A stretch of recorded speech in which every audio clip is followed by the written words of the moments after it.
ไม่สุงค่ะเมื่อในเป็นวันที่5เดือนธันวาคมที่12ปี2025เป็นวันศุกร์ในตอนในข่าวใส่หมอหอมได้อ่อนเอาพี่น้องเฮาค่ะมาถ่อมด้วยข่าวเงาฟิงฟ้าราศีนะคะอ้อมื้อเลียวค่ะนะบางเปิ้นตีก็กัดยาวบางเปิ้นตีก็ตึกมีฝนอยู่บางเปิ้นตีก็อันเป็นไอก้องไอกว้านและจังไหนในแต่มายาวเฮ็ดจังไหนคะนะเมื่อวันที่4เดือนธันวาคมที่12ปี2025ใน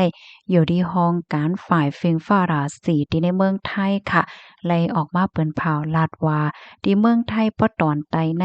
ยังตึกมีฝนอยู่และมีตื้อตั้งฝนเตจางตกหนักตกหนำเฮ็ดจังได๋คะเอาเหมือนจังหนังตีเจดอนประจวบคีรีขันธ์ชุมพรสุราษฎร์ธานีพัทลุงสงขลาปัตตานีและนครศรีธรรมราชเจิ้นในเนี่ยค่ะนะพี่น้องแห่งการเฮาคาเจออันมีว่าอยู่ที่ตั้งปอตอนเจิ้นนั่นเนี่ยก็หาได้สติกันค่ะนะเมื่อพองนำโถมหาวแห้งตีเมืองไทยปอตอนใต้ในมีพี่น้องก้นเมืองข่มตุ่มค่ะเนาะอันยาเพ้นนำเนี่ยก็มีตั้งน้ำเลยค่ะอ๋อป้องว่าเจตอนอันที่ว่ามาในยังตึกเตจังมีฝนอยู่เฮ็ดจังได๋ค่ะก็เปิ้นนั่นแลย้อนให้ก้นวันก้นเมืองอันอยู่สังเซาไว้อยู่ดีเมืองไทยปอตอนใต้หาแลสติลวงนำน้องลินก่นลินปังเฮ็ดจังได๋อ้อกำในตอนตาพี่น้องเฮาค่ะอันอยู่ไว้ที่เมืองไทยปอตอนเหนือซ้ำ ให้ลุ่มล่าด้วยถึงป้ายอยู่ลีกันก็เปอว่าฟิล์มฟ้าราศีมันมีรองหลากหลายเฮ็ดจังไหนคะนะที่เมืองไทยตอนเหนืออันนี้เลยฟังสติในซ้ำในฟิงฟ้าเนี่ยมันได้เตอกัดมาหมอกกลมในได้ลงน้ำเฮ็ดให้โฮมถึงหาแลสติป้าลองเพไฟว่ะก็เปอว่าเพราะว่าถึงกินข้าวกัดมาไหนมันแห้งยาวขนาดเนาะมันก็จังเป็นไฟไหม้ป่าว่าซังว่าเฮ็ดจั่งใดไหนหาแลสติเฮ็ดไหนนะเพราะว่าเฮาคามาด้วยเกี่ยวกับไปลองหมอกกลมเนี่ยค่ะนะบ่กูปอกเพราะเปิ้นว่าหมอกกลมในข้าวใส่หมอหอมกอมป้อเลยโว้นี่หังนำกาหือค่ะนะก็ว่าหมอกกลมมันหังลีในก็น่ะว่าค่ายอันเฮาคาโลเลยฟังได้เมื่อเฮาคาได้ออกตั้งได้ออกข้าวตั้งเฮ็ดจังได๋ค่ะนะแต่ย้อนไข่ในตัวทบอีกหนึ่งค่ะหลายปอกก่อนนะ2-3ปอกก่อนค่ะนะค่าเฮาซ้ำลูกตีเว้งหนึ่งเห็นแล้วแต่กว่าตีเว้งหนึ่งซ้ำออกตั้งในเจ็มเจ้าเจมเมอหาโมงปลายกลางไหนจังได๋ค่ะนะ เบิ่งก็อำไปเลี้ยงค่ะเนาะซ้ำเป็นขิงข้าวดีหมอกกุมโลกเฮ็ดแหน่นะอารมณ์มันหันต่างค่ะพี่น้องคานใจเปใจเนี่ยค่ะเนาะเฮาคาฮอรถฮอกล้ากว่าแน่หันเส้นต่างอันเปิดไฟก็ยาวมันพอหันเปิดไฟตัดหมอกอันว่านั้นก็ยาวมันบอกกลมในเพราะมันโลงแฮงหนาในมันเฮ็ดให้เฮาขามหันเส้นตั้งไล่ในออกกำนั้นแลปื้นตีตีพี่น้องใครอยู่นั่นสังว่าหมอกกลุ่มหนาหมอกกลุ่มโล่งหนาในจึงไหน เพราะว่าพี่น้องค่ะที่ออกข้าวตั้งกว่าต่างที่ต่างตั้งออกข้าวตั้งไกลเนี่ยก็ออกลาอีกหนึ่งก็เป็นทางค่ะเนาะเพราะว่าเมืองเลี้ยงเขาแต่ก็มันแค้นอยู่นะเพราะว่าเมืองอำไปเลี้ยงในอโลน่าใจน่ะแต่ก็กึดไว้กลางตั้งก็มันส่ำอ่ำจางเฮ็ดจังได๋นั่นน่ะเนาะ กำในซ้ำแหน่ตอนตาพี่น้องเฮาค่ะอยู่ไว้ดีเมืองไทยปอตอนเหนือและปอตอนกลางนั่นซ้ำแหน่ไฮไลต์สติป้าลองฝนในก็แต่มายาวในค่ะว่าป้าเจ็มดีเมืองเกาะกรุงเทพแลหิมฮ้อมเฮ็ดจังได๋คะนะฝนอันได้ซ้ำเขาฮ้องว่าจั่งหือแหน่เพราะว่าเฮาคาสุดลมกว่าไหนมันเนี่ยก็ซ้ำจังเตอเคิกต่อป้าอยู่ลีเฮาคาป้าเถียงเฮ็ดได้ค่ะนี่นะกูก็นะเพราะว่ากว่าตั้งนอกเนี่ยก็บ่เป็นไรใน ใส่ปันผ้าต้มโซบไอ้แหน่เนาะมื้อเหลียวในหลายๆก็เตหาแหล่หาผ้าต้มโซบกันยาวเฮ็ดจั่งแนวเนาะก็นานาประวัติซื้อผ้าต้มโซบก็หำหลวงเลยสติป้ากว่าๆเนี่ยอันตุอันปอมมันเฮ็ดจั่งใดแทงค่ะนะเฮามาด้วยลองฟิงฟ้าที่เป็นหือพองค่ะเหมือนจั่งหนังดีเมืองไทยปะตอนเหนือในค่ะนะฟิงฟ้าราศีในตีอยู่ดี14-21°C ค่ะ สูงสุดก็29ถึง34°C ในเป้าเหมือนจังหนังเหนือร้อยเหนือยอดร้อยและจังไหนได้ก็ตั้งกัดในได้มี6ถึง16°C ค่ะยอก็เดี๋ยวจังมีลมป้าให้ไหนเอากำนั้นและวงวางในให้พี่น้องเฮาค่ะเขาฟังสติป้าลองเพไฟเนี่ยค่ะ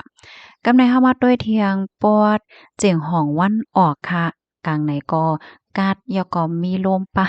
ซ้ำแต่มีป้าฝนแทงอิดออดเฮ็ดจังได๋ค่ะว่าแน่นะ ตั้งกัดตั้งไม้ได้ก็เตรียมสุดใน16ต่อถึง23°C ค่ะสูงสุด31-33°C ค่ะเหนือร้อยใน3ในตั้งกัดในที่มี11-14°C จึงในออกกำในเข้ามาด้วยเมืองไทยปอตอนกลางค่ะอันในซ้ำกลางในกาดว่ะแล้วก็มีฝน มีฝนตกอีดออดนะเหมือนจังหนังดีเจตอนสระบุรีนครศรีอยุธยานครปฐมสมุทรสงครามสมุทรสาครและราชบุรีเจ้าไหนเนี่ยค่ะตั้งกัดมันในเต็มสุด21-25ดีกรีเซลเซียสสูงสุด32-35ดีกรีเซลเซียสเนี่ยค่ะอ๋อค่ะกำไดเฮาค่ะมาด้วยเมืองไทยปอตอนใต้ค่ะนะตอนนี้ก็มีฝนค่ะเนาะ6ปากและ40ปยก็มังเปิ้นตีในซ้ำฝนตกหนักตกหนำเนาะเหมือนจังหนังที่ไสตอนระนองพังงาตรังและสตูลเจ้าไหนฝนจังตกค่ะว่านะพี่น้องเฮาค่ะพี่น้องเฮาค่ะเจออันเหตุการณ์ที่ปังหลายค่ะเนาะที่ปังหลายแน่นำปังหลายจังคืน1เมตรค่ะปื้นที่อันมีฟ้าฝนและฝนตกนั่นซ้ำจังคืนสูงถึง2เมตรเฮ็ดให้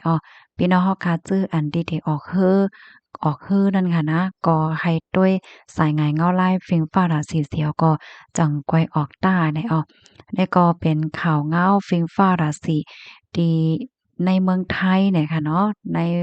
ข่าวตั้ง2-3วันในเฮ็ดจังได๋ค่ะกับในพี่น้องค่ะก็ได้มีความถามว่า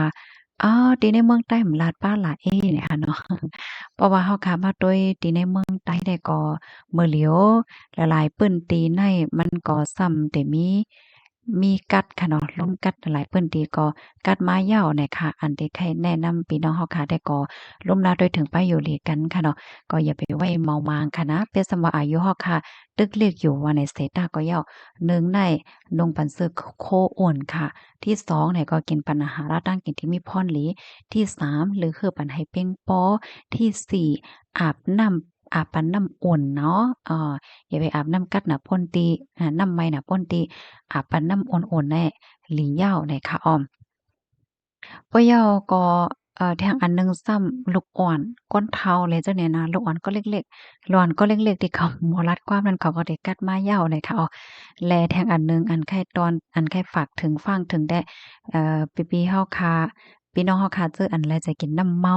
บางก็ได้ว่ากัดหนาในแหวก็กินน้ำเมาเพื่อตาให้อุ่นให้เนาะเพราะว่าเฮาค่ะกินน้ำเมาเนี่ยตั้งในเนี่ยมันอุ่นเนาะก็หนาตั้งนอกเนี่ยมันกัดอยู่ มันก็ในกินน้ำเมาแหวรู้สึกว่ากัดนอนกว่าให้นั่นห่มผ้าในแหวก็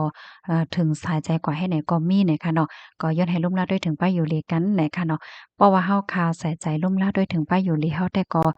บ่ได้เป็นขิงและข้าวไรก็เหย้าเฮานี่ก็ที่มีป้าอยู่ลีดีเต็มทนแข็งแรงกึ้มอันว่านั่นค่ะยินจมูกก็ที่รับถอมปันแห้งค่ะไม่ทรงค่ะ